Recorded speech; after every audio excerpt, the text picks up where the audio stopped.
Assalamualaikum warahmatullahi wabarakatuh. Saya Liviana Indah Pusparini dari kelas MI2A nomor absen 14. Hari ini saya akan mempresentasikan tugas Android, yaitu membuat koneksi Android REST API menggunakan retrofit. Langkah pertama yang harus kita lakukan adalah kita membuat REST API server terlebih dahulu. Dalam pembuatan REST API server ini, kita memerlukan web server seperti XAMPP. Di sini saya sudah menyalakan XAMPP untuk Apache dan MySQL-nya. Kemudian kita melakukan instalasi kode igniter dan library REST server-nya. Di mana semua folder untuk REST server, di sini saya beri nama retrofit, saya letakkan di folder htdocs yang ada di C. Kemudian, jika kita sudah berhasil melakukan instalasi REST server, kita jalankan di browser dengan cara seperti ini. Localhost / nama folder yang kita buat tadi, localhost retrofit. Nah, seperti ini jika sudah berhasil. Setelah itu, kita membuka phpMyAdmin untuk membuat database. Di sini, saya sudah membuat database bernama mahasiswa, di mana di dalamnya terdapat dengan tabel bernama mahasiswa juga. Di sini, di tabel mahasiswa ada 5 komponen. Yang pertama ada ID siswa, nama, alamat, jenis kelamin, dan nomor telepon. Di sini saya juga menambahkan 10 data di dalam database ini, di dalam tabelnya. Kemudian, setelah menambahkan data, kita membuka text editor. Di sini saya menggunakan Visual Studio Code. Nah, yang pertama kita atur di application, kemudian pilih config, kemudian database.php. Di sini kita ubah database-nya sesuai dengan nama database yang sudah kita buat tadi. Setelah itu kita membuat controller di dalam folder API. Di sini saya beri nama controllernya siswa. Kemudian kita buat method untuk mengambil data dari JSON tadi, untuk mengget datanya tadi. Di sini jika ingin menampilkan semua data, kita gunakan if id sama dengan 0, maka kita akan menampilkan seluruh data siswa. Jika hanya ingin menampilkan data siswa berdasarkan ID-nya saja, kita tambahkan parameter ID.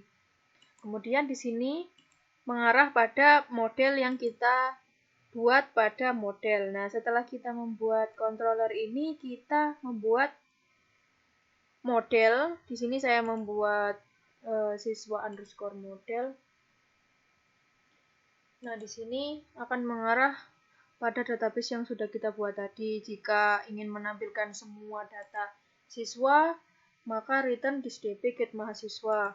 Kemudian jika ingin menampilkan beberapa siswa berdasarkan ID-nya saja, kita gunakan codingan ini. Get where mahasiswa, kemudian ID siswa dengan ID. Setelah itu, kita coba jalankan di browser dengan cara memanggil controller yang sudah kita buat tadi. Localhost, retrofit, kemudian /API, karena kita letakkan controllernya di dalam folder API. Kemudian baru /nama controllernya. Kita enter, maka akan tampil data JSON-nya. Setelah itu, setelah selesai membuat service atau data JSON-nya, kita membuka Android Studio dan membuat project baru. Nah, di sini kita lakukan beberapa Gradle terlebih dahulu. Di modul app kita tambahkan beberapa implementasi untuk retrofit, recycler view, dan card view. Nah, karena nanti kita menampilkannya berupa dalam recycler view dan card view, maka saya tambahkan implementation ini ke dalam Gradle-nya. Kemudian setelah menambahkan ini, kita klik Sync Now yang biasanya terletak di pojok kanan atas berwarna kuning, dan pastikan ketika mengklik itu koneksi internet tersambung. Nah, setelah melakukan Gradle ini, kita membuat kelas di Java, yaitu kelas post. Nah, kelas post ini berfungsi sebagai modelnya. di mana di dalamnya saya menambahkan variabel 5, yaitu ada ID siswa, nama, alamat, jenis kelamin, kemudian nomor telepon, dan juga saya tambahkan metode getter dan setternya. Nah, setelah kita membuat kelas post, kita membuat interface baru. Di sini saya beri nama JSON Placeholder API. Nah, kelas ini berfungsi sebagai untuk mengambil datanya tadi. Nah, maksudnya dari @getSiswa ini, terus ini gunanya ketika kita memanggil URL tadi, kan kita menggunakan controllernya yang bernama siswa. Makanya di sini diisikan siswa. Kemudian getPost-nya untuk mengambil datanya tadi. Setelah kita membuat kelas post dan interface-nya, kita buat layout-nya. Di sini saya atur di activity min-nya, saya buat ada 2 komponen. Yang pertama text view untuk judulnya, data siswa. Kemudian saya tambahkan recycler view untuk tampilan datanya nanti. Setelah itu saya buat layout kedua, yaitu item siswa. Nah, di sini saya gunakan card view dan linear layout untuk mendisplay datanya nanti. Kemudian untuk setiap komponennya seperti ID, nama, alamat, jenis kelamin, dan nomor telepon, saya buat text view-nya sendiri-sendiri. Nah, setelah membuat 2 layout ini, sudah mengatur semuanya, kita membuat adapter. Di sini saya membuat kelas siswa adapter. Nah, di sini maksud saya kelas ini itu menyediakan akses ke item data yang sudah kita buat, dan untuk membuat view dari item-item yang sudah kita buat tadi. Nah, saya akan menjelaskan satu persatu fungsi dari metodenya. Nah, untuk metode pertama, yaitu onCreateViewHolder, metode ini berfungsi untuk membuat tampilan dan mengembalikan view holder baru yang nantinya memuat view holder itu. Nah, lalu kita isi dulu pada metode view holder yang ada di bawah sini. Ini metode view holder. Nah, maksudnya metode ini itu untuk mengambil data-datanya tadi berupa ID siswa, nama, alamat, jenis kelamin, dan nomor telepon. Nah, kemudian setelah itu kita mengisi metode onBind. Nah, metode ini berfungsi untuk menghubungkan data dengan view holder pada bagian yang ditentukan dalam recycle view yang nantinya kita get dari class post. Nah, kemudian di bawah metode onBind ada metode getItemCount. Nah, getItemCount ini untuk mengembalikan jumlah item data yang tersedia untuk ditampilkan. Nah, di sini kita return data siswa.size. Nah, data siswa tadi sudah saya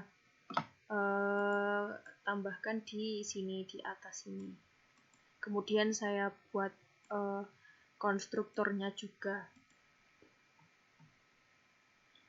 Setelah itu, setelah membuat adapter, kita atur main activity.java-nya. Di sini saya deklarasikan text view-nya, kemudian adapter tadi, dan juga recycler view. Nah, kemudian di dalam main activity ini kita menambahkan text view. Kemudian mengatur koneksi retrofit-nya di sini. Karena tadi saya sudah melakukan hosting, maka base URL-nya diganti menggunakan retrofit liviana 000 webhostapp.com/api. Setelah itu kita lakukan juga call API di sini.